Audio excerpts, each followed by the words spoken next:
Salve, queridos! Bora dar um rolezinho aqui, tô na vibe aqui de um rolezinho, revisitar algumas espécies, algumas plantas aí que já fizeram muito sucesso na jornada aí de coleção dos últimos anos, nesse colecionismo mais contemporâneo. Vamos também espiar alguns indivíduos que em hábitat original são presentes na Mata Atlântica, e enfim, aproveitando inclusive que a frente fria, que enfim vai chegar aqui em São Paulo, ainda não veio. A partir de amanhã já era.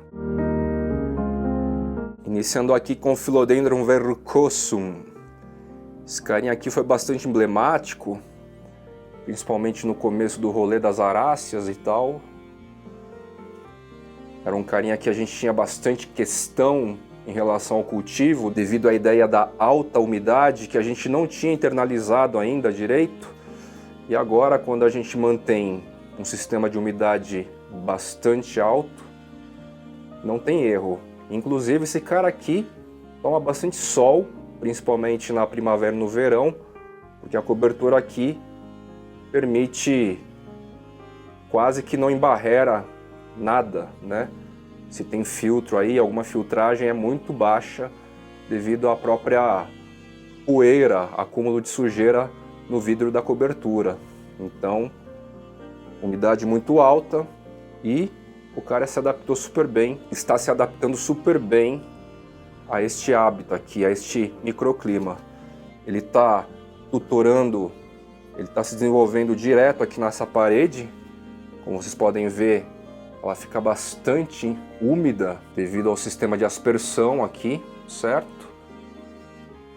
As raízes que são relativamente finas do Philodendron verrucosum é bem diferente em relação às demais espécies de Philodendron que a gente conhece. Elas conseguem se agarrar diante desta realidade úmida bastante intensa.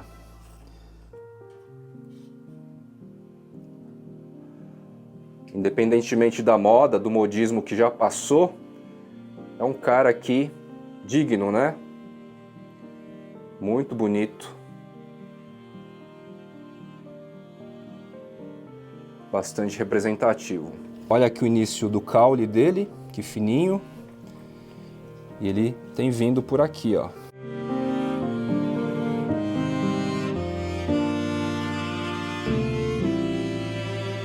Isso quer dizer o que, basicamente? Que um Philodendron como esse, outros Philodendrons, outros Anthuriums aí, o papel das raízes aéreas com capilaridades e da umidade no ar, a partir da absorção por estômatos, às vezes é mais importante do que a nossa ideia do senso comum de que as raízes subterrâneas têm um papel crucial. Nem é tão crucial assim. Na incursão Amazônia, vocês ainda vão ver in situ, in loco, o que eu estou falando, tá? A característica de hemiepífita é um pouco mais difícil da gente simular, da gente criar aqui no quintal urbano em São Paulo, pelo seguinte: a semente da planta ou uma brotação lateral vai rastejando pelo solo, encontra uma árvore para subir, vai subindo. Por devidas questões climáticas, adversidades aí, o caule rompe no meio do caminho e a apical da planta, lá no alto, em alturas diferentes e tal, ela desenvolve raízes aéreas e aquelas raízes aéreas lá mantêm o indivíduo lá no alto vivo, mesmo com o caule rompido. E aí, além das raízes aéreas que já estão desenvolvidas lá no alto, ela começa a projetar novas raízes aéreas como essa aqui, para ir descendo. A partir principalmente do efeito da gravidade, a raiz consegue perceber onde que é embaixo, né? E vai descendo e tal, até atingir solo ou águas, né? Em várzeas e tal. Aí ela atinge e lá embaixo ela começa a produzir as capilaridades também para manter seu crescimento e desenvolvimento. É essa a característica da hemiepífita. E a epífita, ela não lança as raízes aéreas dessa forma aqui. Ela vai sustentando a partir do que acumula e desenvolve de raiz lá no topo, lá no alto, onde ela resolve se acomodar. Olha aqui que beleza de cenário nessa bagunça de folhagens, ó, que eu tenho aqui. É uma lâmina foliar do Anthurium Olive, que veio lá de Sales Oliveira. A gente falou recentemente aí num vídeo contributivo bem especial do querido Isaac. Tá aí na tela e na descrição do episódio. E olha como uma lâmina foliar em expansão do Olive, que na minha visão deve ter algum nível de parentesco com X sanguineum, olha como se destaca de maneira bastante expressiva aí, em meio aos tons de verde, né? Essa antocianina aí realmente é bastante representativa em diversos setores do colecionismo.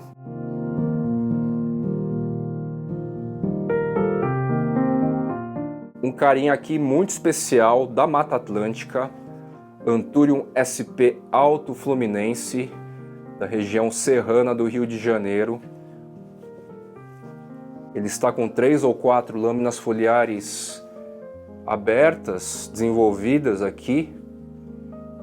E a última aqui, ó, tá nesse alto, confere aqui um pecíolo maior que ultrapassa 1 metro, tá? A gente tem a altura do vaso aí, mas calculando assim, meio que de olho, o pecíolo do bichão aqui deve estar com 1,20 m mais ou menos, só para vocês terem uma ideia do porte que um carinha como esse atinge.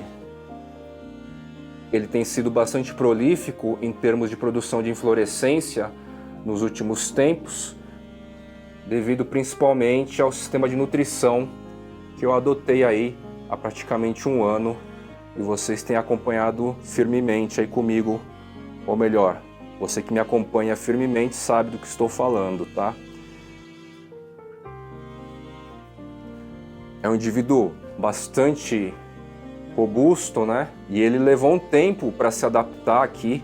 Tá certo que eu não tinha ainda o sistema de aspersão, mas depois do sistema de aspersão com alta umidade constante e depois do sistema de nutrição, o carinha aqui começou a explodir.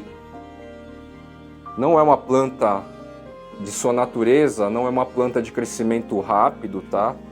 Ele demora, para falar a verdade, ele é lento, mas num habitat, num clima ideal, com muita umidade e nutrição, o carinha aqui explode também. Notem só também que ele aqui, da mesma forma que o verrucosum, pega um filtro bem sutil, 10, 15%, e tem resistido muito bem. Aquela lâmina foliar, inclusive, resolveu se desenvolver e apontar direto para o sol que bate aqui, principalmente na primavera e no verão. Esta área aqui, no outono e inverno, o sol até faz uma presença e tal, mas a incidência direta é pouca, dura bem pouco, coisa de 1 hora no máximo. Esse cara, para mim, é um dos philodendrons mais bonitos aqui da minha coleção.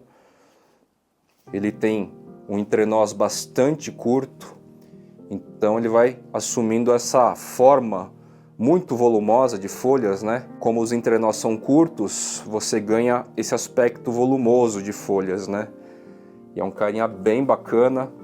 Ele é pai, mãe do Ring of Fire, do Golden Crocodile, dessas variedades com variegação. E é um dos carinhas que é muito gostoso de contemplar quando eu venho para esta área aqui de alta umidade, de bastante incidência de luz natural no caso, onde se encontram estes indivíduos.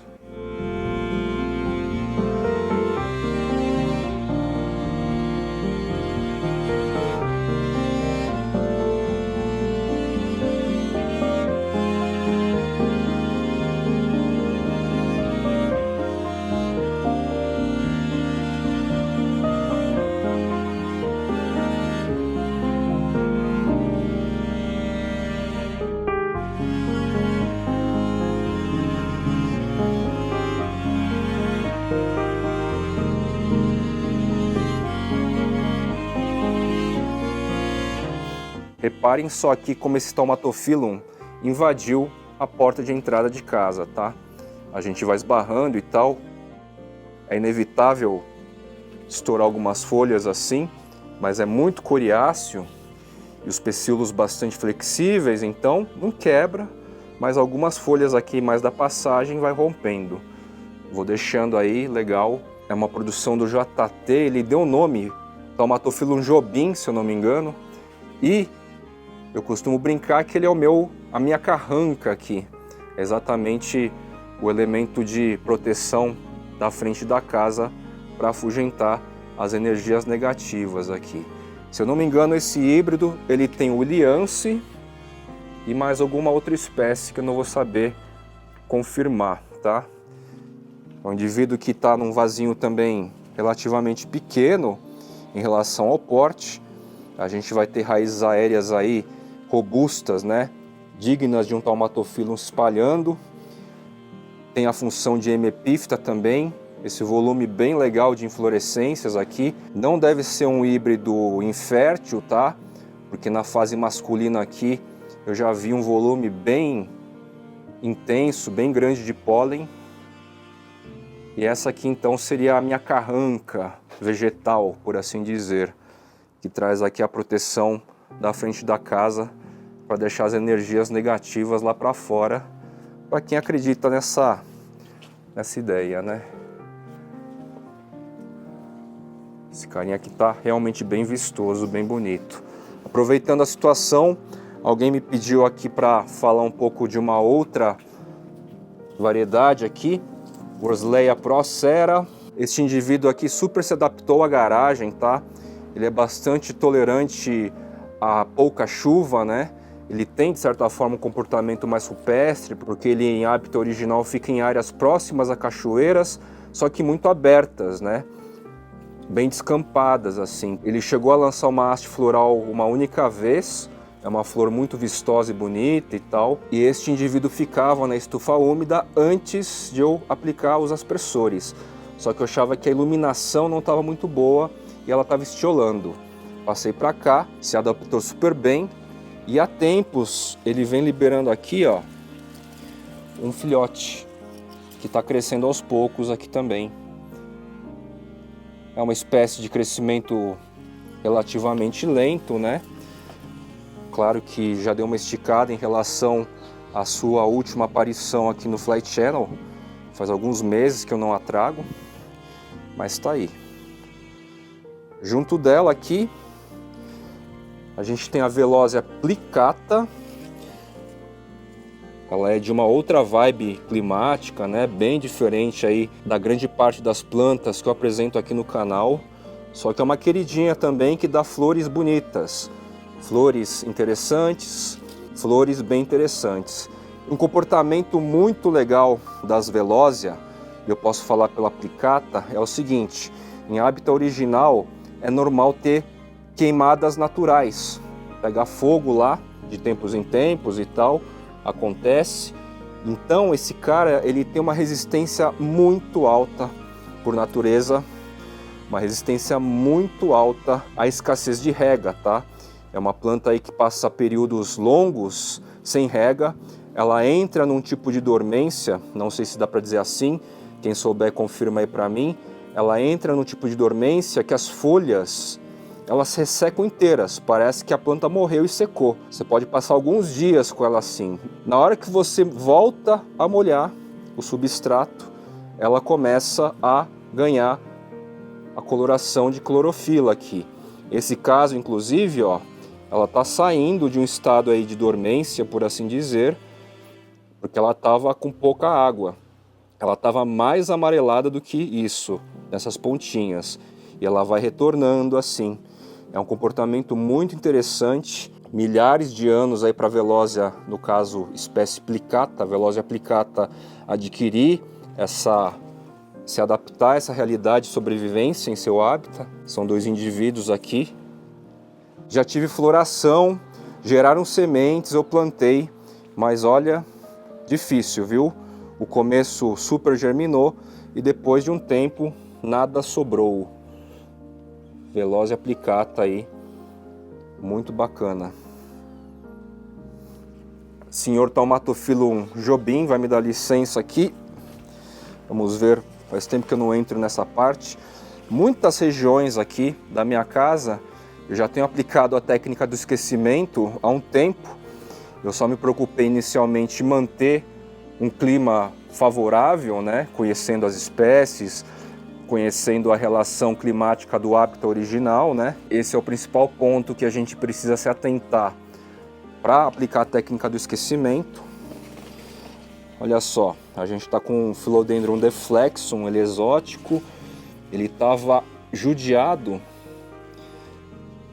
estava muito seco para ele antes, e agora eu fiz um esquema aqui vaso sobre vaso, numa área que escorre água por baixo a todo momento, e ele voltou, reviveu aqui lindamente.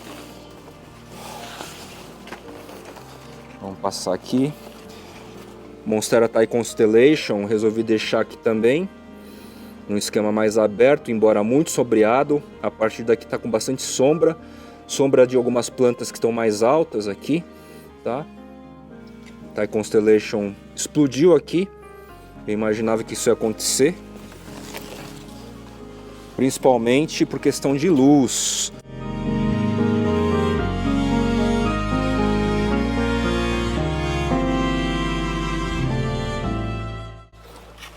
Estou chegando aqui para ver algumas frutíferas da Mata Atlântica, vindas lá do querido Marco Lacerda, do E-Jardim. Faz tempo que eu não passo aqui, vamos ver como que está o desenvolvimento. Aqui uma folha seca aqui, Chrysophylla imperiale. Eugenia subamplexicalis, ela tem essas folhinhas coladas, ela tem um crescimento relativamente lento, ela é meio que arbustiva, tá? Ela vai assumindo uma forma mais arbustiva, tem as folhinhas bem diferentes, né? Família das mirtáceas, ela produz frutos gostosos aí. Eu posso dizer que nesses meses, talvez uns 2 meses que eu não dou uma espiada por aqui, ela cresceu super bem.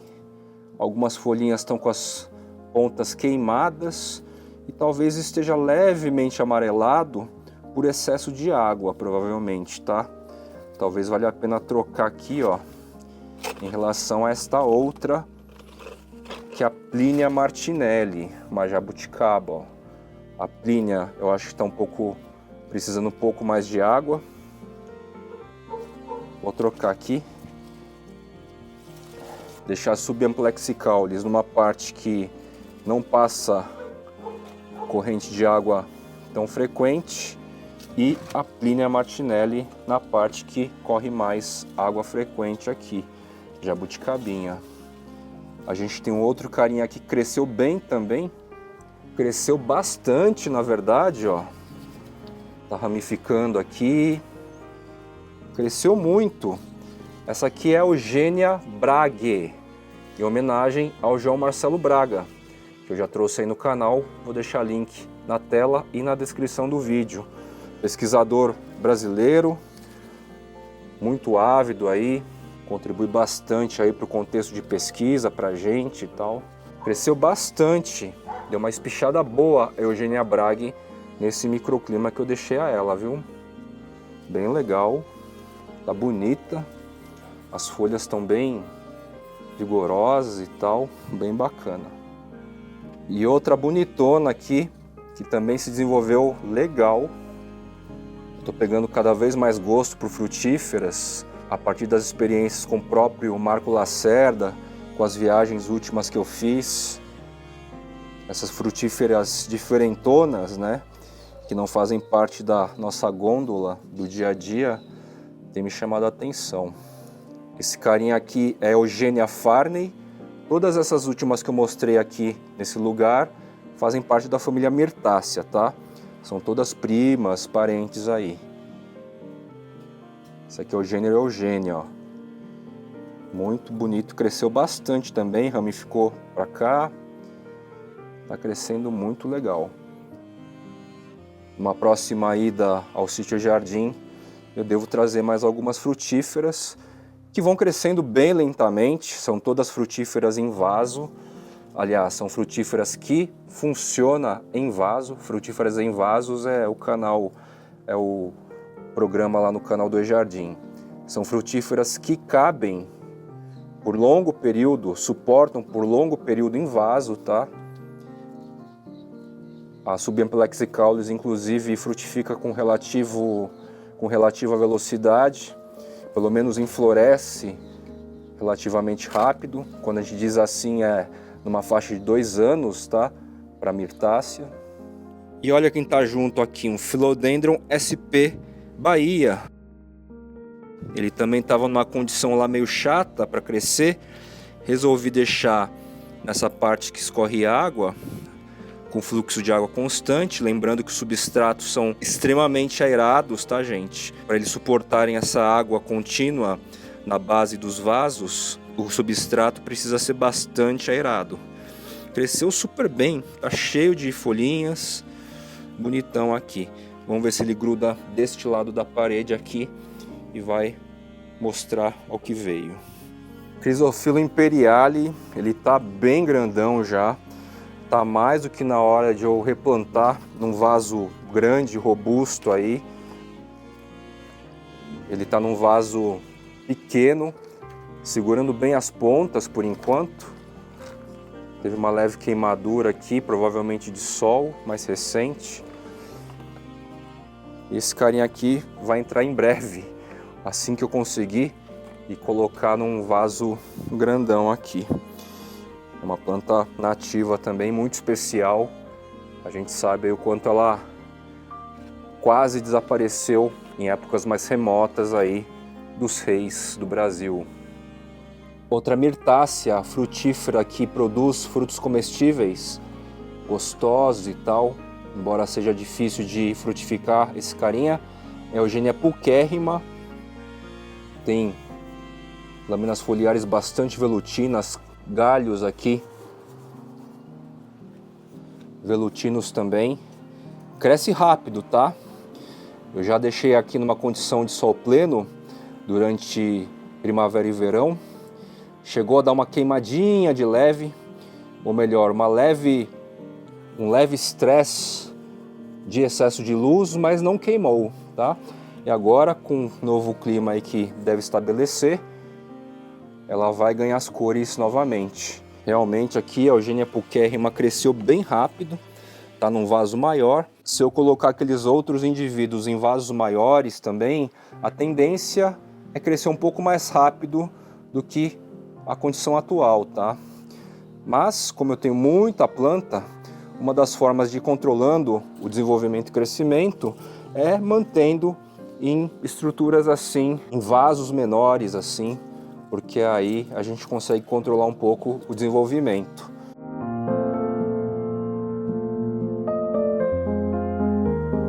Encontrei uma folha aqui magnífica de outro indivíduo do Red Maju, que eu tenho aqui na estufa úmida. Deu uma explodida no tamanho. Ela estava dentro de uma das estufas verticais, não estava crescendo muito bem lá.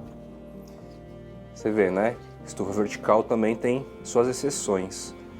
Trouxe para cá e olha o crescimento da folha. Tá bem bonitona, ainda se formando.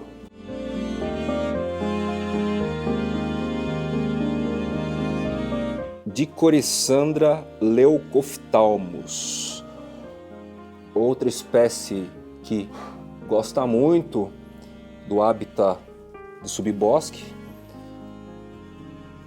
Supostamente esse carinha aqui entraria em dormência, tá? Mas desde que eu adquiri, tá bem grandona, ó. Desde que eu adquiri, nunca entrou em dormência esse cara aqui. Uma plantinha de subbosque também. O Rafa explicou no episódio que ele contribuiu, tá aí na tela e na descrição, de maneira bastante didática a ideia do subbosque, né? Que é aquela vegetação toda, aquela variedade imensa que se desenvolve abaixo das copas das grandes árvores das florestas tropicais. ela também traz aí formas muito interessantes mesmo. Sempre tem plantas aí de outras famílias para a gente conhecer, explorar. É uma infinidade, na verdade, né?